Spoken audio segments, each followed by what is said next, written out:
एक बार भगवान शंकर के अंशभूत महर्षि दुर्वासा पृथ्वी पर विचर रहे थे। घूमत घूमते हुए एक मनोहर वन में गए। वहां एक विद्याधर सुंदरी हाथ में पारिजात पुष्पों की माला लिए खड़ी थी। वह माला दिव्य पुष्पों की बनी थी। उसकी दिव्य गंध से समस्त वन प्रांत सुवासित हो रहा था। दुर्वासा ने विद्याधरी से वह मनोहर माला मांगी। विद्याधरी ने उन्हें आदरपूर्वक प्रणाम करके वह माला दे दी।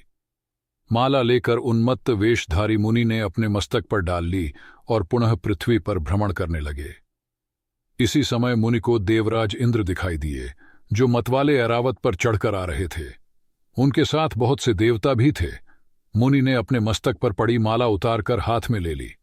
उसके ऊपर भौरे गुंजार कर रहे थे। जब देवराज समीप आए तो दुर्वासा ने पागलों की तरह वह माला उनके ऊपर फेंक दी। देवराज ने उसे ऐरावत के मस्तक पर डाल दिया।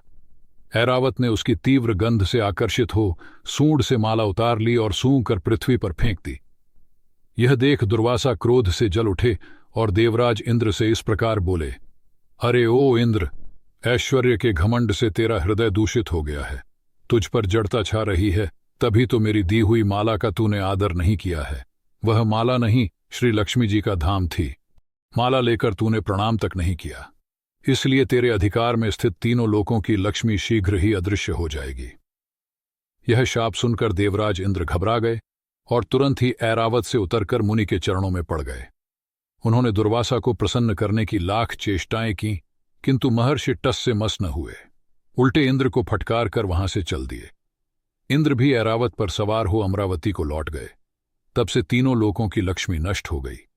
इस प्रकार त्रिलोकी के श्रीहीन एवं सत्वरहित हो जाने पर दानवों ने देवताओं पर चढ़ाई कर दी। देवताओं में अब उत्साह कहां रह गया था। सबने हार मान ली। फिर सभी देवता ब्रह्मा जी की शरण में गए।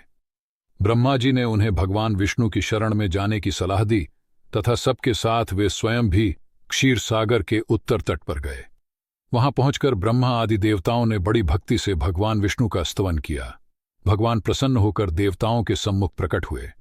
उनका अनुपम तेजस्वी मंगलमय विग्रह देखकर देवताओं ने पुनः स्तवन किया। तत्पश्चात भगवान ने उन्हें क्षीरसागर को मतने की सलाह दी और कहा, इससे अमृत प्रकट होगा। उसके पान करने से तुम सब लोग अजर अमर हो जाओगे। किंतु यह कार्य है बहुत दुष्कर, अतः तुम्हें दैत्यों को भी अपना साथी बना लेना चाहिए। मैं तो तुम्हारी सहायता करूंगा ही। भगवान की आज्ञा पाकर देवगण दैत्यों से संधि करके अमृत प्राप्ति के लिए प्रयास करने लगे। वे भांति भांति की औषधियां लाए और उन्हें क्षीर सागर में छोड़ दिया। फिर मंदराचल पर्वत को मथानी और वासुकी नागराज को नेति रस्सी बनाकर बड़े वेग से समुद्र मंथन का कार्य आरंभ किया। भगवान ने वासुकी की पूंछ की और देवताओं को और मुख की ओर दैत्यों को लगाया। मंथन करते समय वासुकी की निश्वासाग्नि से झुलसकर सभी दैत्य निस्तेज हो गए और उसी निश्वास वायु से विक्षिप्त होकर बादल वासुकी की पूंछ की ओर बरसते थे, जिससे देवताओं की शक्ति बढ़ती गई।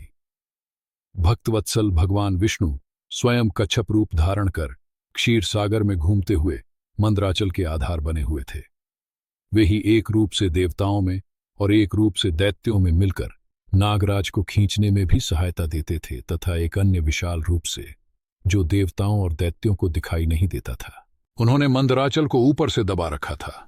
इसके साथ ही वे नागराज वासुकी में भी बल का संचार करते थे और देवताओं की भी शक्ति बढ़ा रहे थे। इस प्रकार मंथन करने पर क्षीर सागर से क्रमशः कामधेनु, वारुणी देवी, कल्पवृक्ष और अप्सराएं प्रकट हुईं। इसके बाद चंद्रमा निकले, जिन्हें महादेव जी ने मस्तक पर धारण किया। फिर विष प्रकट हुआ, जिसे नागों ने चाट लिया। तदनंतर अमृत का कलश हाथ में लिए धन्वंतरी का प्रादुर्भाव हुआ। इससे देवताओं और दानवों को भी बड़ी प्रसन्नता हुई। सबके अंत में क्षीर समुद्र से भगवती लक्ष्मी देवी प्रकट हुईं।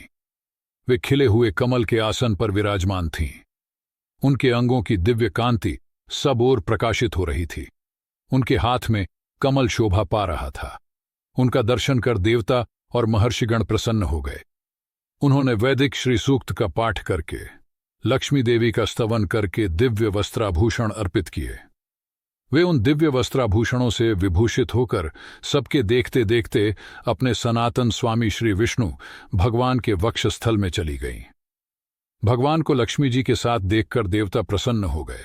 दैत्यों को बड़ी निराशा हुई। उन्होंने धन्वंतरि के हाथ से अमृत का कलश छीन लिया, किंतु भगवान ने मोहिनी स्त्री के रूप से उन्हें अपनी माया द्वारा मोहित करके सारा अमृत देवताओं को ही पिला दिया। तदनंतर इंद्र ने बड़ी विनय और भक्ति के साथ श्री लक्ष्मी जी ने देवताओं को मनोवांछित वरदान दिया।